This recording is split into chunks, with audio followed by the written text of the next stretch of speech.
The evening I met Samuel was warm and vibrant, the kind of summer night that seems to hum with possibilities.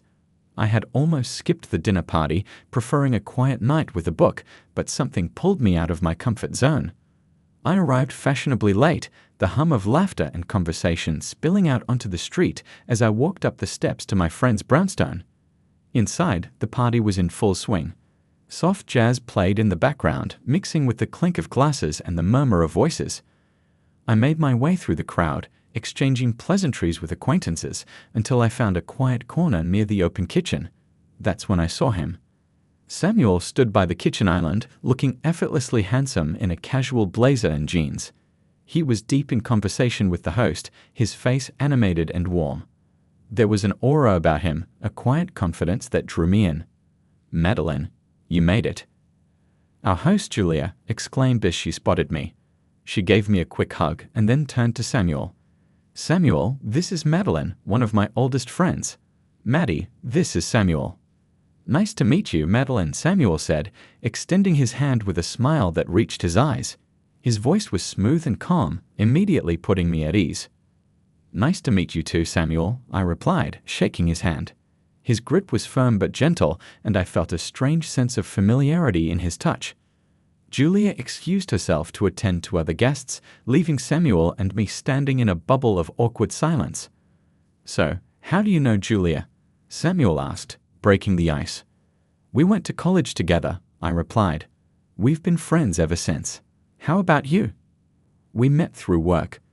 I'm in finance, and she does some consulting for my firm occasionally." The conversation flowed easily after that.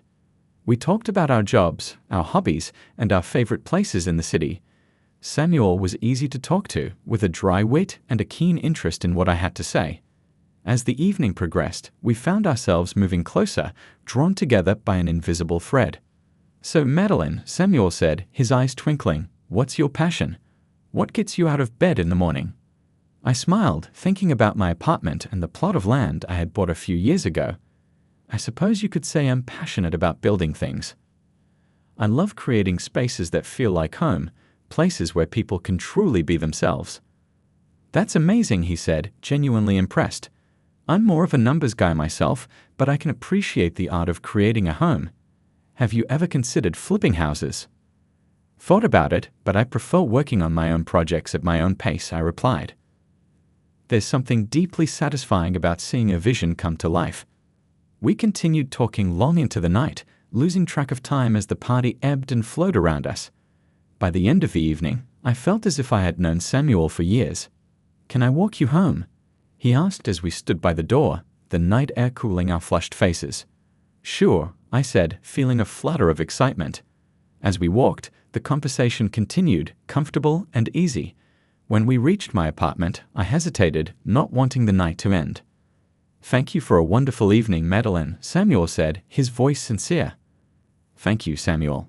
I had a great time too." We stood there for a moment, the night buzzing around us, before he leaned in and kissed my cheek. It was a gentle, lingering kiss that sent a warm thrill through me. "Good night, Madeline," he whispered. "Good night, Samuel." As I watched him walk away, I knew this was the beginning of something special. Little did I know just how much my life was about to change. Samuel and I quickly became inseparable after that first meeting. Our relationship grew naturally and effortlessly, with each day feeling like a new adventure. We discovered shared passions, supported each other's dreams, and fell more deeply in love with each passing moment. A year after we met, Samuel proposed. The proposal was intimate and heartfelt, just like our relationship. He took me to a quiet spot overlooking the city, a place we often visited when we wanted to escape the bustle of our busy lives. Under a canopy of stars, he knelt on one knee and pulled out a simple, elegant ring. "Madeline," he began, his voice steady but filled with emotion, "you've brought so much joy and love into my life. I can't imagine my future without you. Would you marry me?" Tears filled my eyes as I looked at him, my heart swelling with love. "Yes, Samuel. Of course I'll marry you." The weeks that followed were a whirlwind of wedding planning. We decided on a small, intimate ceremony with only close friends and family. Despite the excitement, there were practical matters to consider, including the prenuptial agreement. One evening, as we sat together in the living room of my apartment, Samuel broached the topic. "Madeline," he said, his tone serious but gentle, "we need to talk about the prenup." I nodded, understanding the importance of the conversation. "I agree. It's a practical step, considering what we both bring into the marriage." Samuel looked relieved. "I'm glad you feel that way. I know it can be a sensitive topic, but I think it's important for us to be clear and upfront about our finances." We laid out our assets and discussed our expectations. I had my apartment and the plot of land where we planned to build our future home. Samuel had investments and savings from his successful career in finance. We both wanted to protect what we had built individually while also planning for a shared future. "Madeline," Samuel said, taking my hand, "I respect everything you've accomplished. Your independence and strength are part of why I love you so much. This prenup isn't about doubting our love, it's about making sure we're both secure, no matter what happens." I squeezed his hand, appreciating his honesty and support. "I feel the same way, Samuel.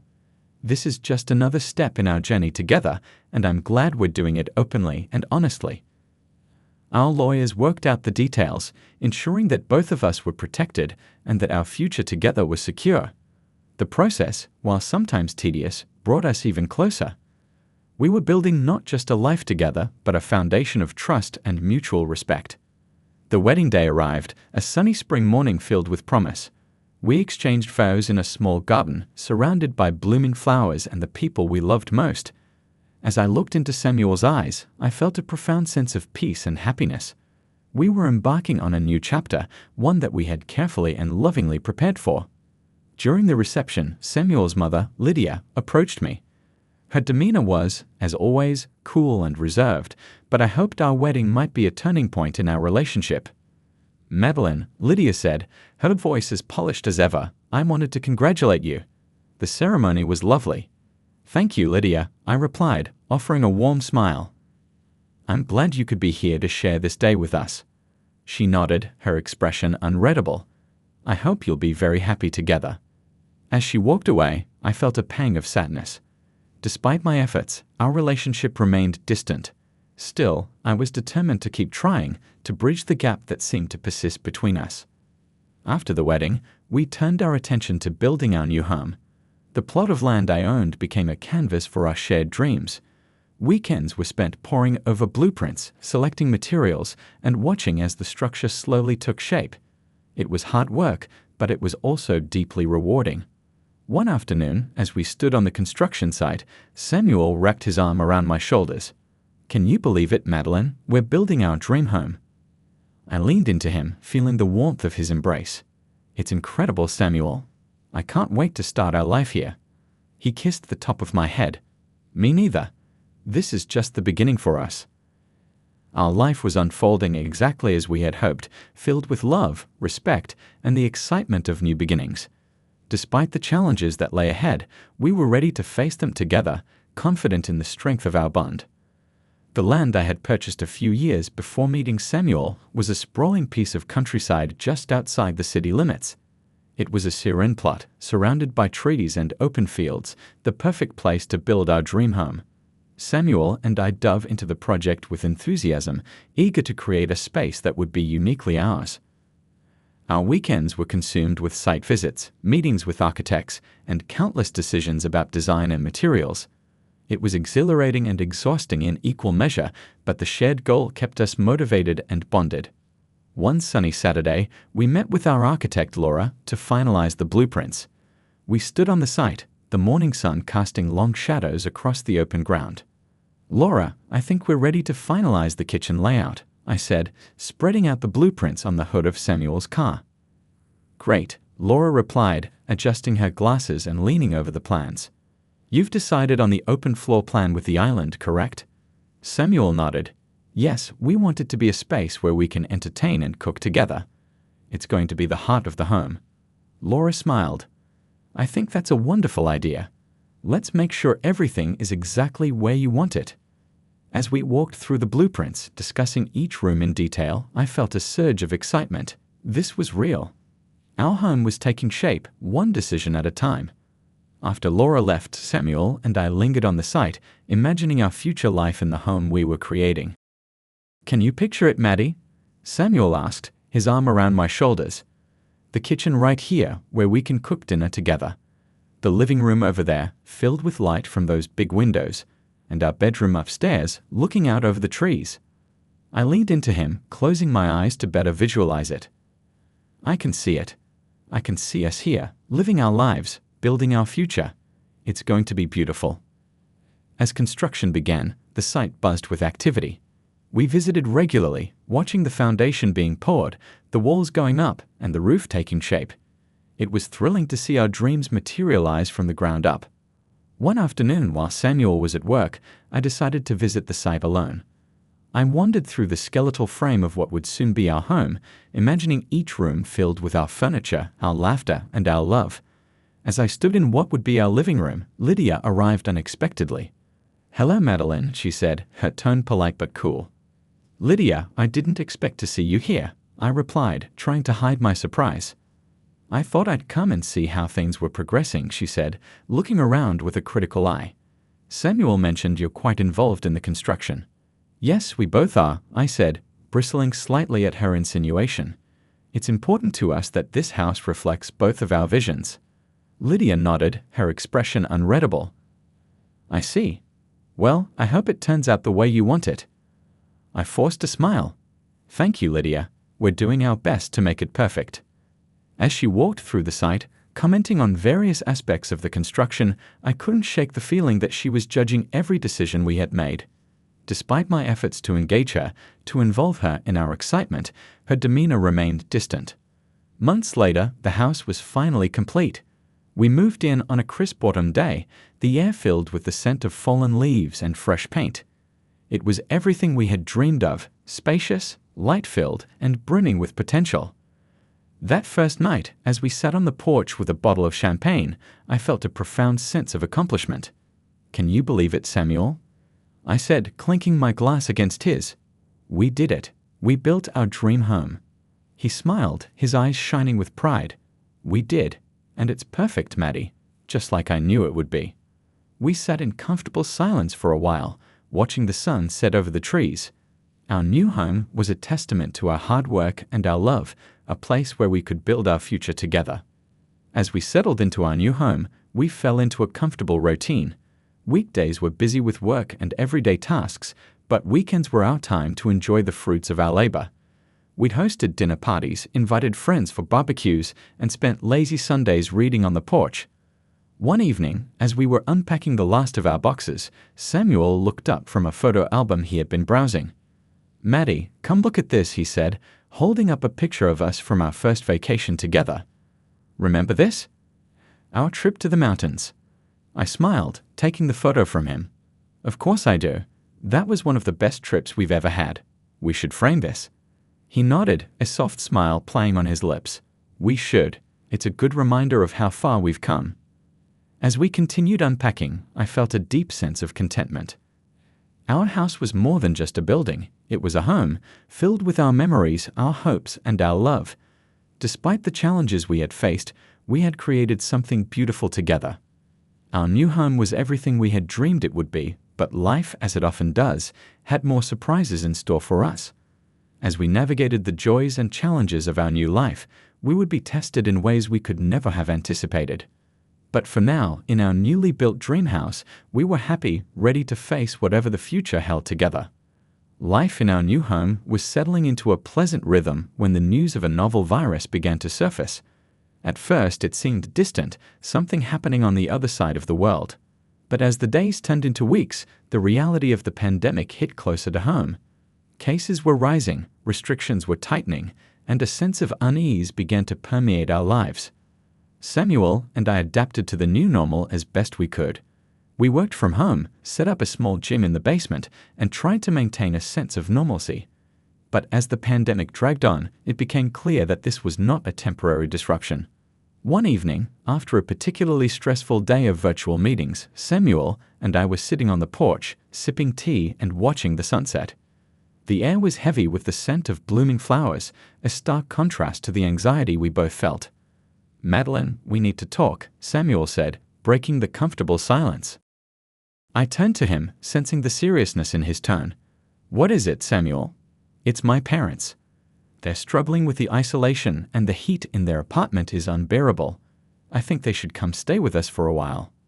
I hesitated, thinking about Lydia and the tense relationship we had. But I knew how much Samuel cared for his parents, and I wanted to support him. "Of course. They can stay in the guest room. It might actually be nice to have some company." He reached out and squeezed my hand. "Thank you, Maddie. I know it won't be easy, but I really appreciate it." Samuel's parents arrived the following week, bringing with them a whirlwind of emotions. Lydia was as cool and reserved as ever, but her husband, Richard, was warm and friendly, immediately filling the house with his cheerful presence. "Madeline, it's so good to see you," Richard said, enveloping me in a hug. "Thank you for having us." "It's no trouble at all, Richard. We're happy to have you here," I replied, returning his hug. Lydia offered a polite smile. "Thank you, Madeline. This is very kind of you." As the days turned into weeks, the temporary arrangement began to feel more permanent. Lydia's critical eye seemed to fall on everything I did, from the way I organized the pantry to the meals I cooked. Richard, on the other hand, was a joy to have around, always willing to help with chores or share a funny story. One afternoon, as I was preparing lunch, Lydia walked into the kitchen. She watched me for a moment before speaking. "Madeline, don't you think it would be more efficient to store the pots and pans over there?" she suggested, pointing to a different cabinet. I took a deep breath, trying to keep my frustration in check. "I appreciate the suggestion, Lydia, but this system works well for me." She nodded, her expression giving nothing away. "I see. Well, if you need any help, just let me know." The situation took a new turn when Samuel's sisters, Elaine and Marie, decided to visit with their children. They arrived with the intention of staying for a few days, but those days stretched into weeks. Our home, once a sanctuary, became a cacophony of noise and activity. The children ran through the halls, their laughter and screams echoing through the house, while Elaine and Marie added to the chaos with their constant demands and unsolicited advice. One evening, after a particularly exhausting day, Samuel and I retreated to our bedroom for a moment of peace. "Samuel, we need to talk," I said, closing the door behind us. He looked at me, concern etched on his face. "What's wrong, Maddie?" "This isn't working. Your family has taken over our home, and I feel like a guest in my own house. We need to set some boundaries." He sighed, running a hand through his hair. "I know it's been difficult. I didn't expect them to stay this long. But what can we do? They have nowhere else to go. We can't go on like this, Samuel. We need to talk to them and make it clear that they can't stay indefinitely. This is our home, and we need our space." He nodded, understanding the seriousness of the situation. "You're right. I'll talk to them tomorrow." Despite Samuel's attempts to set boundaries, the situation didn't improve. Lydia's critical comments became more frequent, and the constant presence of his family wore on my nerves. The final straw came one evening when Lydia rearranged the kitchen without asking, claiming it was more efficient her way. I walked into the kitchen, exhausted from a long day, only to find everything moved. "Lydia, why did you do this?" I asked, trying to keep my voice steady. "I was just trying to help," she replied, her tone dismissive. "This way is much better." I felt my patience snap. "This is my kitchen, Lydia. You had no right to change things without asking me." She looked taken aback, but before she could respond, Samuel walked in. "What's going on?" he asked, sensing the tension. "Lydia rearranged the kitchen without asking," I said, my voice trembling with frustration. Samuel turned to his mother. "Mom, you can't just change things in our house without asking. This is Maddie's home too." Lydia's expression hardened. "I was only trying to help." "Well, your help is not needed," I said, my voice firm. "This is our home, and we need our space. I'm sorry, but you need to leave." The room fell silent, the weight of my words hanging in the air. Lydia looked at Samuel, her eyes filled with hurt. "Is this what you want, Samuel?" she asked, her voice trembling. He took a deep breath, his face etched with sorrow. "Mom, we need our space. It's time for you to go." Lydia left the next day, moving in with Elaine. The house felt emptier, but also more peaceful. I knew there would be fallout from Samuel's family, but I was resolute.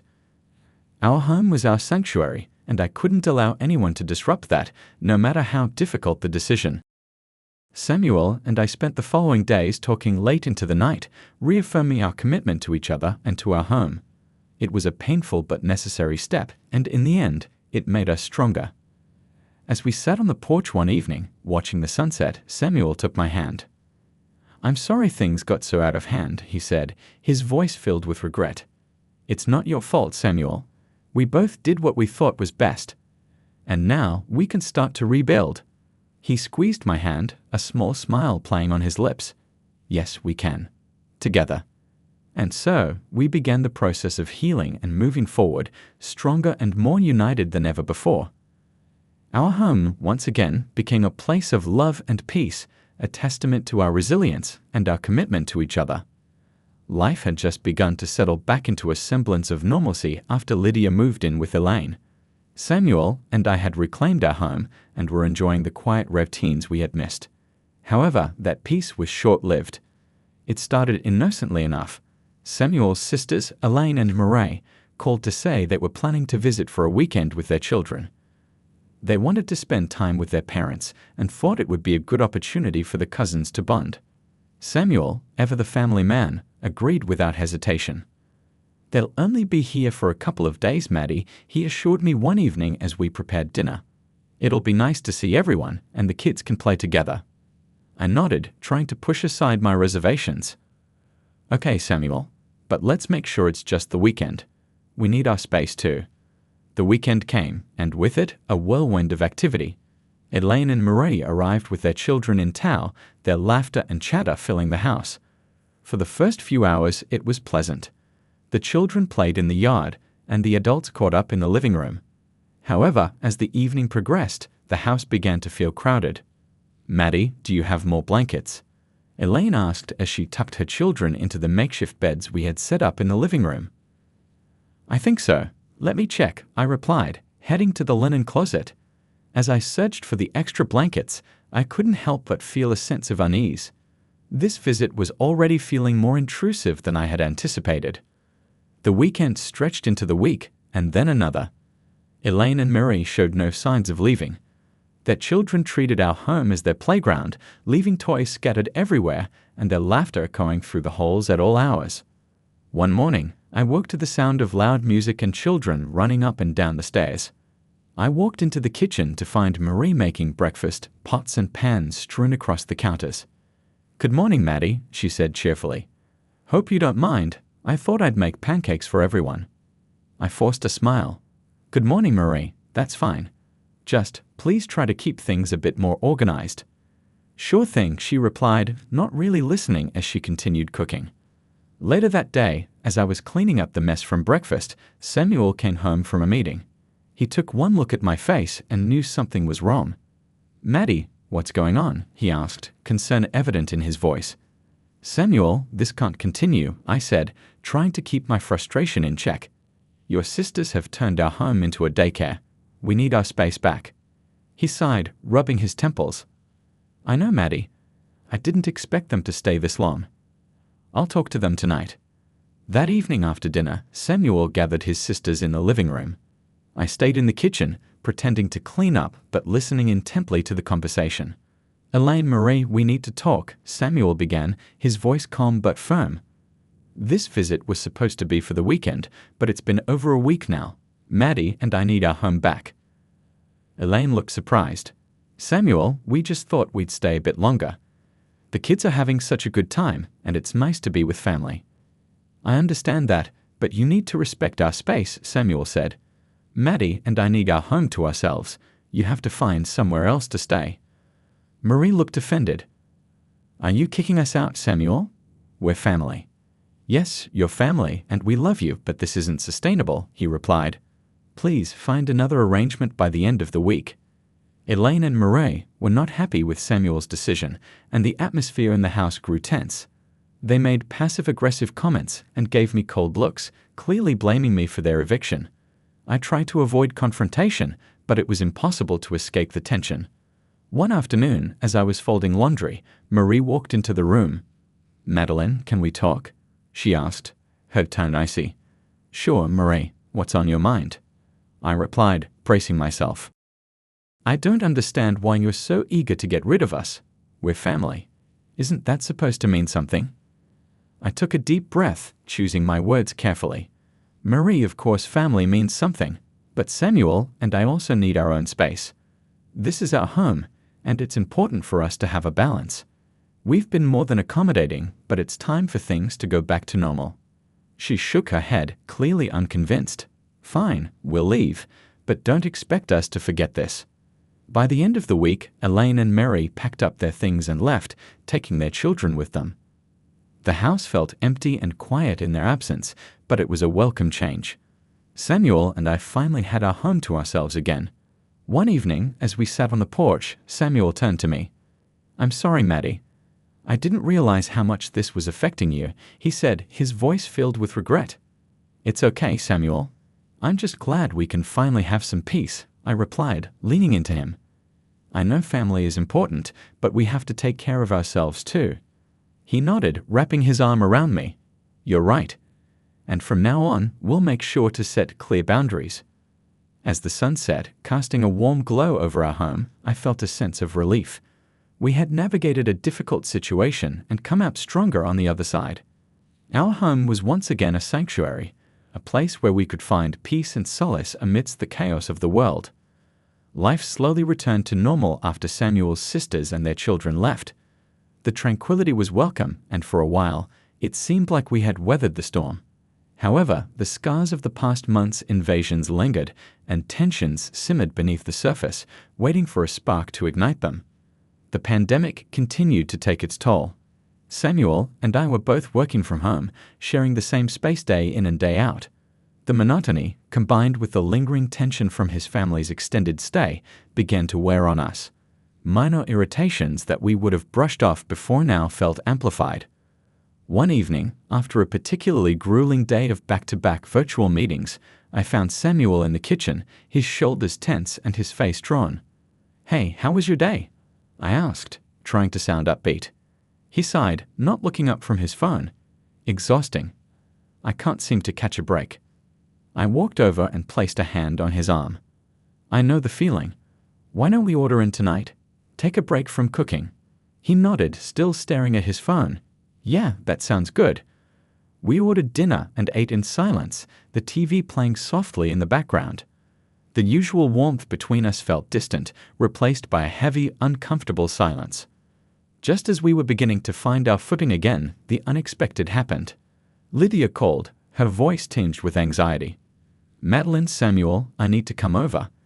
I had a falling out with Elaine, and I can't stay with her anymore." Samuel glanced at me, his face a mask of concern. "Mom, what happened?"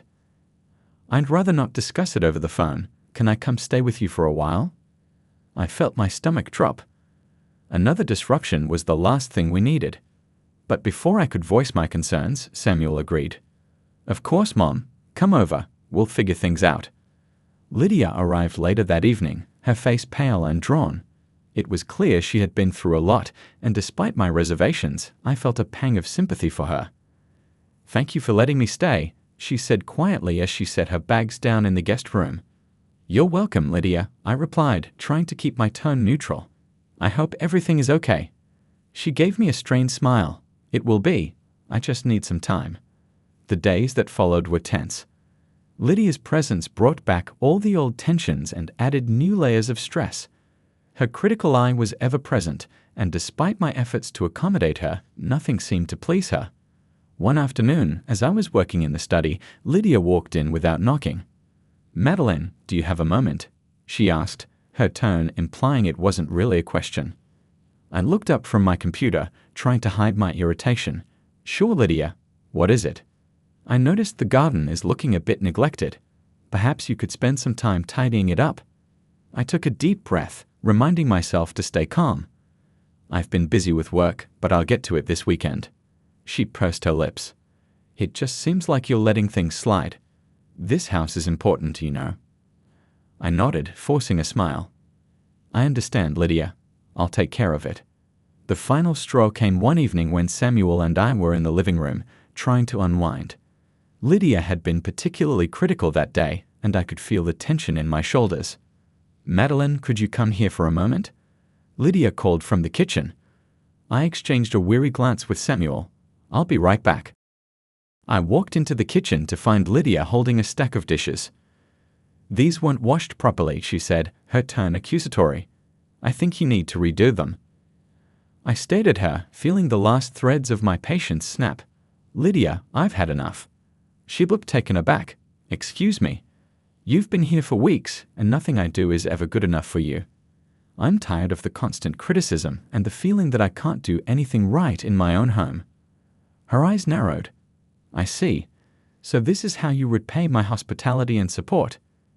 I felt my face flush with anger. "Support? Lydia, you've done nothing but criticize and undermine me since you arrived. This is my home, and I won't be treated like this anymore." At that moment, Samuel walked in, his face a mask of concern. "What's going on?" "Lydia, it's time for you to leave," I said, my voice trembling but firm. "I can't live like this anymore."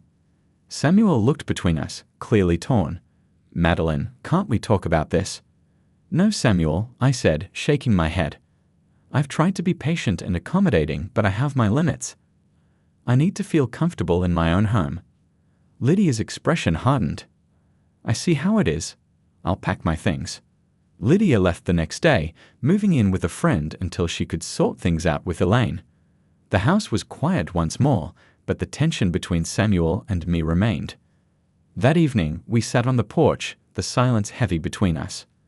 "Madeline, I'm sorry," Samuel said finally, his voice filled with regret. "I didn't realize how much this was affecting you." I took a deep breath, feeling the weight of the past weeks lift slightly. "It's not just about Lydia, Samuel. It's about us. We need to put ourselves first to protect our space and our peace." He nodded, taking my hand. "You're right. We'll get through this, Maddie. Together." As we sat there, watching the sun set over the trees, I felt a sense of relief. We had reached a breaking point, but it had also forced us to confront the issues we had been avoiding. Our home was once again our sanctuary, and together we would rebuild the peace we so desperately needed. The departure of Lydia marked a turning point. The house felt different, quieter, more peaceful.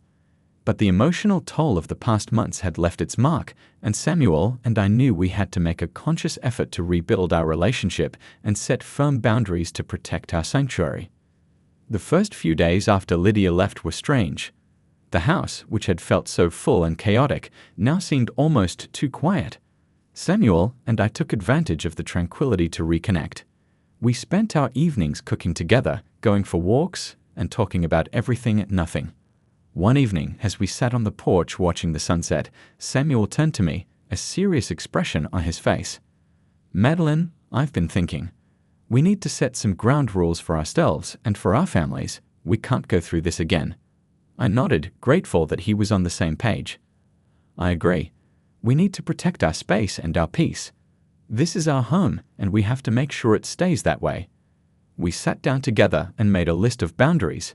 It was a difficult conversation, but a necessary one. We'd agreed on a few key points. Visits by invitation only. Family visits would be by invitation only, and they would have clear start and end dates. No unannounced stays. Family members would not be allowed to stay with us without prior arrangement and mutual agreement. Communication. We would communicate openly and honestly with each other about any concerns or issues related to family visits. Support each other. We would present a united front to our families and support each other in enforcing these boundaries. The next challenge was to communicate these new boundaries to Samuel's family. We decided to do it together to show a united front.